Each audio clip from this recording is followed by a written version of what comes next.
एक लड़का जो करीब 23 साल की उम्र का था, चपरासी की नौकरी के लिए एक बड़ी कंपनी में इंटरव्यू देने गया।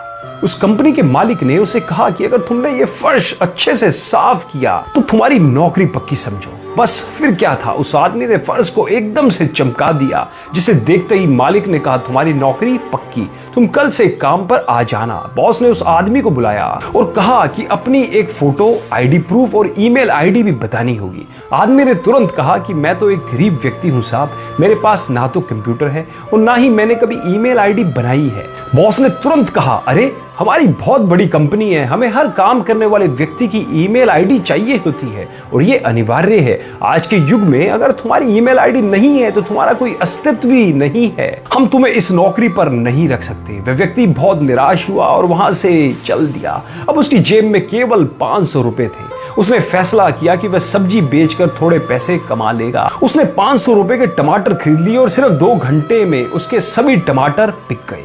उसने फिर से 500 रुपए के टमाटर खरीदे और वो फिर बिक गए। इस तरह उसने दिन में 3 बार 500 रुपए के टमाटर खरीदे और बेच डाले। दिन के अंत में उसे काफी मुनाफा हो गया। घर आकर उस व्यक्ति ने सोचा कि अगर मैं इसी तरह सब्जी बेचता रहूं तो काफी मुनाफा कमा लूंगा। उसने 6 महीने तक यही काम किया। काफी रुपए इकट्ठे हो गए तो उसने सब्जी की एक रेहड़ी खरीद ली। अब उसका काम बहुत अच्छा चलने लगा था।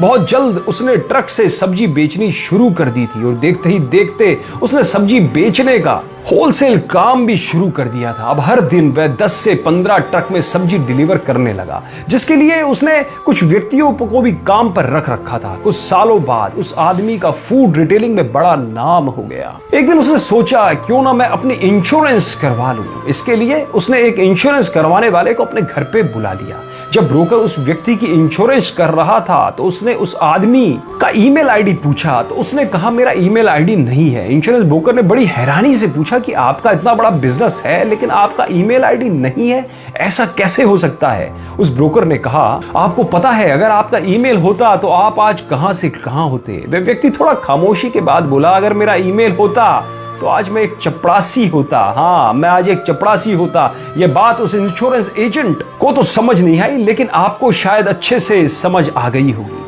अगर आज आपके साथ कुछ अच्छा नहीं हो रहा है तो निराश मत होइए। जिंदगी में आगे चलकर कई नए रास्ते खुलेंगे, कई मौके मिलेंगे। इसलिए हमेशा कोशिश करते रहिए और मात्र एक हार के बाद धैर्य मत खोइए। क्या पता कामयाबी शायद आपकी अगली कोशिश की प्रतीक्षा कर रही हो। दोस्तों, उम्मीद करता हूं इस कहानी ने भी आपके दिल को जरूर छुआ होगा और यह कहानी आपको अपनी जिंदगी में सफल अवश्य बनाएगी।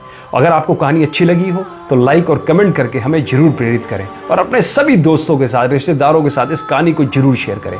धन्यवाद। दोस्तों, यदि ये कहानी आप हमारे YouTube चैनल पे देख रहे हैं तो चैनल को आज ही सब्सक्राइब कर बेल आइकन जरूर दबाएं और सभी दोस्त फेसबुक पे देखने वाले पेज को आज ही लाइक और फॉलो करके सी फर्स्ट जरूर करें, जिससे हम जब भी अपनी कहानी डालें तो सबसे पहले नोटिफिकेशन आप तक पहुंच सके। धन्यवाद।